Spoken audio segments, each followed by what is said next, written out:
In this video, you will learn my top 3 most important things to know before you start a private medical practice.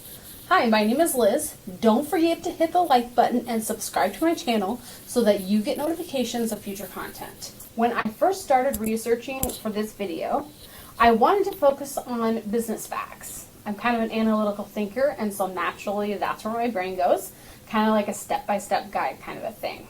But then I realized you can literally Google all those things on your own without my help. So I decided instead to give you the 3 most important things that I think you need to have before starting your private medical practice. All right, let's start. So the first thing is to have empathy for your patients. Empathy starts with a deep understanding of the patient's situation, including their medical condition, concerns, fears, and emotional state. This understanding comes from active listening and paying attention to their verbal and nonverbal cues. Emotional connection. Empathy involves establishing an emotional connection with the patient.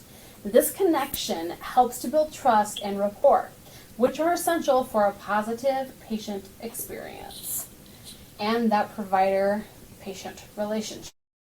One of the things that I had to learn when I first started working with patients as a CNA is to kind of get into tune with that patient as I walked in the door. So in a nursing home, you have, in the nursing home I worked in, we had anywhere from 20 to 30 patients at a time. And so I would walk into the room, have something to do with them. As a CNA, it's usually maybe change their sheets, get them cleaned up for the day, or get them put to bed for the day. And it was important that as I walked in that room, I was sensitive to them.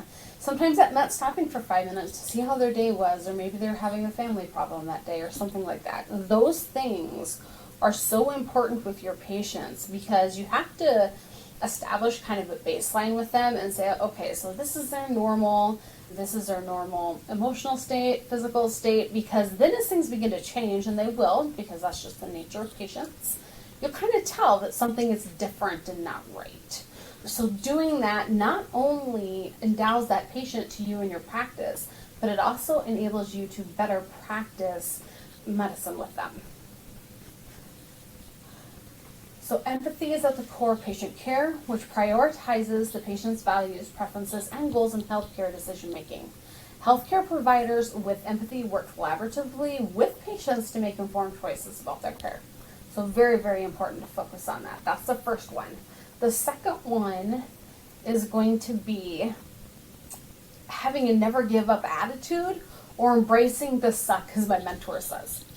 So I know I wouldn't be here today without my mentor. She pokes and prods and kind of gently pushes me along when I'm kind of like, ah, right? And one day I was talking to her about my emotional state, just going, sometimes it's just so frustrating. And I was asking her, I was like, right, speed this up. Am I doing something wrong? Do I need to change something? And she said words that have just sunk into my brain. And they were, nope, sometimes you just have to embrace the suck.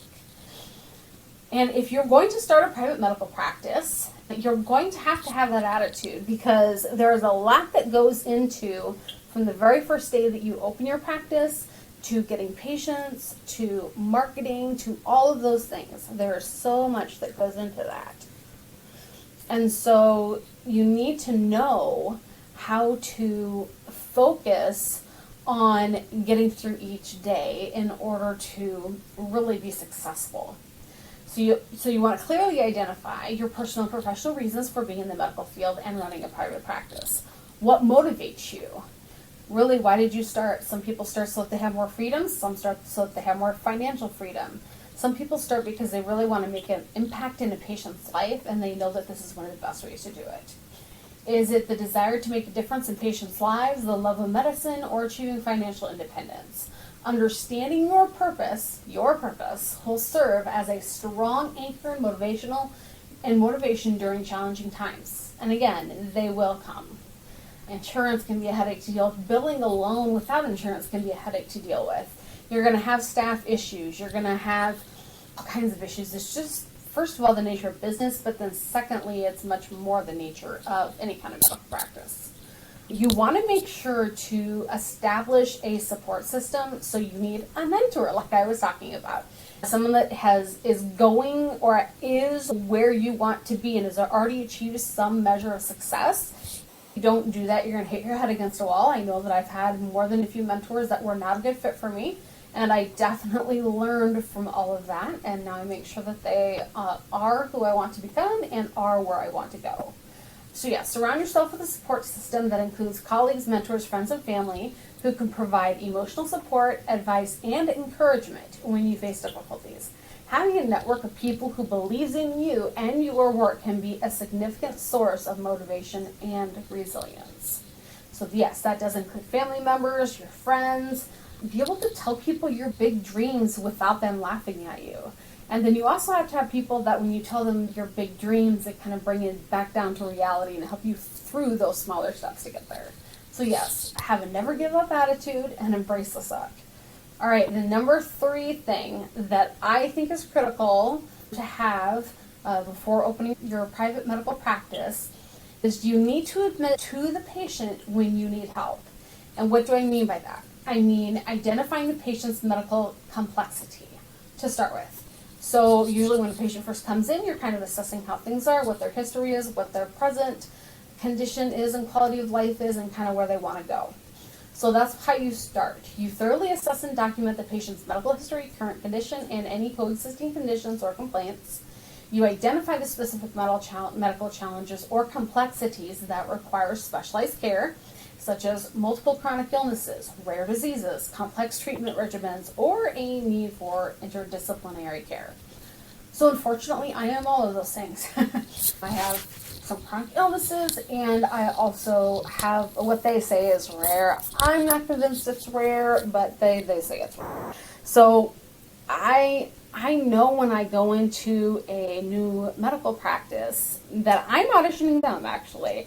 And I usually take my mom with me or someone with me that I trust. You should never go to a doctor's appointment alone. And I actually think it's a sign of a good patient that is really determined to get well when they do bring someone else, because they're doing their best that they can to advocate for themselves. You go in, you get all those things laid out there, and really take the time, take the extra time, especially in a private medical practice, to get to know the patient and their history. If you can do that and then give them hope for the future, you'll likely sign them up as a patient for life.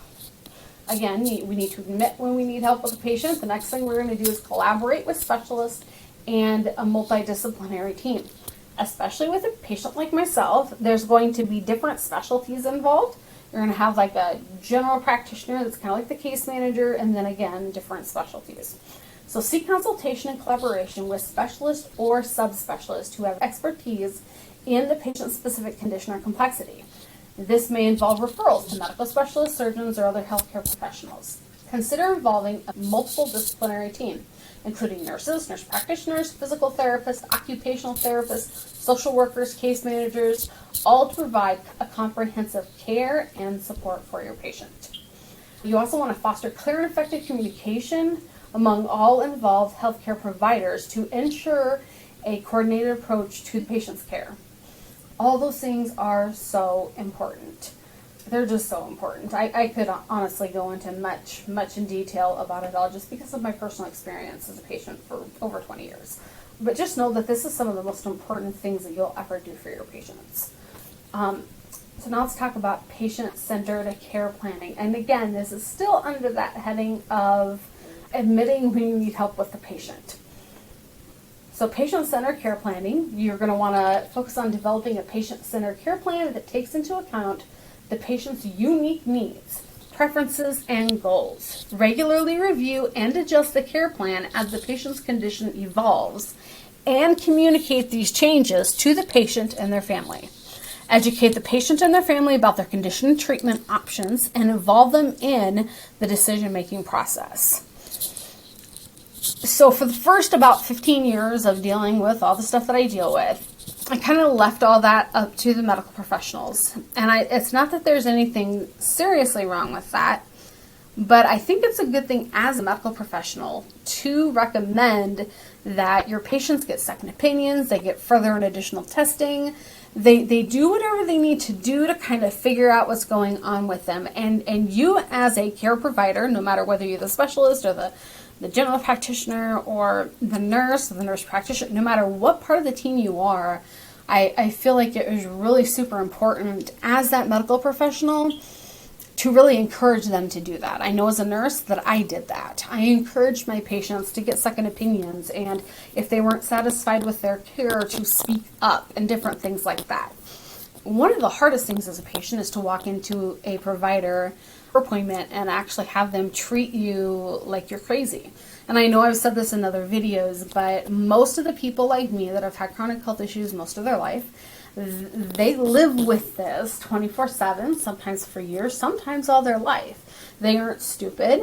It's not all in their head. As a matter of fact, that's a very common thing among practitioners, is they will, try to get you on an antidepressant to fix the problem. And that just puts a Band-Aid over things. It doesn't actually fix the root of the condition. So please encourage your patients. First of all, support your patients. Like I said, reach out and get help from other departments when you need it, other specialists, and you support that patient to really do whatever they need to do for them, even if that means natural treatments or whatever it may mean for them. It has to be their choice because they're the ones that have to live with the consequences of that 24/7.